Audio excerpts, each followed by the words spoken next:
ያንቺ ሰባ በዛ ጥራ ተጋግራ መኪና ትገዛለች። አንቺ እድሜ ልክሽን ተገትረሽ ወገብሽን ጨብጠሽ መኪና ያለው ወንድ የት ይምጣ? እሺ እንደው አገኘሽ እውነቴን ነው። መኪና ያለው ወንድ ብታገቡ ስትጣሉ እኮ መኪናውን ነው ይዞት የሚሄደው። ትንሽ እንኳን ፔስታልሽን አንጠልጥሎ አይሸኝሽም። ወዛ ውርወር አድርጎ መኪናውን ነው ይዞ የሚሄደው። መግዛት ነው። አቅም ካላችሁ ግዙ፣ ካልሆነ የመጣውን ባል አምናችሁ ተቀበሉ። መኪና ያለው ወንድ እኔ የት ይምጣ? መኪናውስ ቢገኝም እኮ አልኳችሁ እንደው ቢገኝ የሚካፈል ነገር የለም። እዚህ ነው ጋቢና ካፋችሁ ነው የምትቀሩ። ስለዚህ ስሩ። የራሳችሁ መኪና ከያዛችሁ ግን ብትጣሉ አንቺም ወደ ቤትሽ እኔም ወደ ቤቴ ምናምን በቃ ጨለጥ ትላለች። ምን እዚህ Like and subscribe. Hit that like button and subscribe for more. አረብኛ እችላለሁ ብዬ ማንቧተሬ እኮ ነው የሚገርመኝ። ኮተታ አረብኛ ግን ይለያያል እንዴ? እውነቴን ነው። ከአሰሬ ውጪ ያለው አረብኛ እኮ ሌላው አይገባኝም። እሱ ጋር ብቻ ነው የምንግባባው። ጓደኞቹ ምናምን ሲመጡ በቃ ያዩ ኦኬ እናምለው እውነቴን ነው። እነሱ ጋር ሲመጡ ምግባባው ሁለት አረብኛ አሉ። አንደኛ ላ፣ ሁለተኛ ሂና። በቃ ከዚህ ውጪ በቃ ወይ ሂና እያልኩ በእጅ አመላክታለሁ እንጂ ከዚህ ውጪ እኔ እኮ የምችል ይመስለኝ ነበር። አረቤ ጋር ሳወራማ አንዳንዴ በቃ እኔ የምበልጣ ይመስለኛል። እንዴ ጥጥት አድርጌዋለሁ።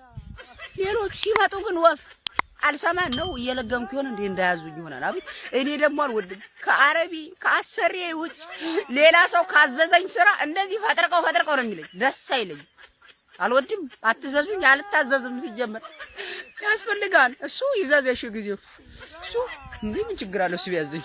የሆነ አይነት ስሜት ግን ተሰምቷችሁ አያውቅም ማለት አልደበራችሁም እኮ ነገር ግን ደግሞ ደስ አላላችሁ። እውነቴን ነው። አልደበራችሁ ወይ ደስ አላላችሁ። ዝም የሆነ በቃ ዝም መደሳት ትፈልጋለሽ ግን ደግሞ የሆነ አይምሮሽ ላይ የሆነ ነገር አለ። ሊደብርሽ ይፈልጋል ግን ደግሞ በቃ አላ ዝም ብሎ የሆነ ነገር ለማስረዳት ራሱ የማይመች የደረሰበት ሰው ብቻ ሊያውቀው የሚችል ወይ ደብራችሁ ወይ ፈታ ያረጋችሁ የሆነ አይነት ስሜት ሰው ከደበረው ፈታ ሊያረገው ወደሚችል ነገር ይሄዳል። ደስ ካለውም በቃ ደስታውን ይገልጻል። የሆነ ዝም ብሎ እኮ ነው ግን ደስ ማላለው የነ ጭቃ በዛም በዚህም የተቦካ ትላንት ላይ እኮ እሱ ነው እማዬ አትከጅኝማ ጥለሽኛ አትሄጂማ እስኪ ቃል ግቢልኝ እስኪ በእንትና ማይልኝ እስኪ ማየም በይልኝ እያለ በቀን 30 ጊዜ ሲያስምልሽ ሲያስገዝትሽ የነበረው እኮ እሱ ነው። ዛሬ ላይ ግን ጥሎሽ ሄደውም እሱ ነው። እውነቴን ነው። አላህ ጠርጣሪውን አስጠረጠረው አይነት ህይወት ዝብርቅርቅ ያለ ትላንት እንዳትሄጂብኝ ብሎሽ የለመነሽ እሱ ዛሬ የሚሄደው እሱ። ትላንት እንዳትከጂኝ ያለሽ እሱ ዛሬ የሚከዳሽ እሱ። ትላንት ቃልሽ እንዳታፈርሽ ያለሽ እሱ ዛሬ ቃሉን የሚያፈርሰው እሱ። ለማኙ እሱ፣ ካጁ እሱ።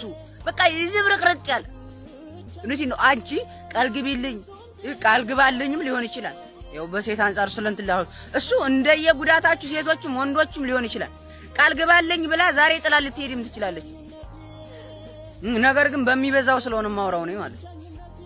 ትላንት እኮ በቃ አላ እሱ እንደታማኝ አንቺ ግን እንደተጠርጣሪ ታይተሽ ዛሬ ግን እሱ ሆነ ተጠርጣሪ።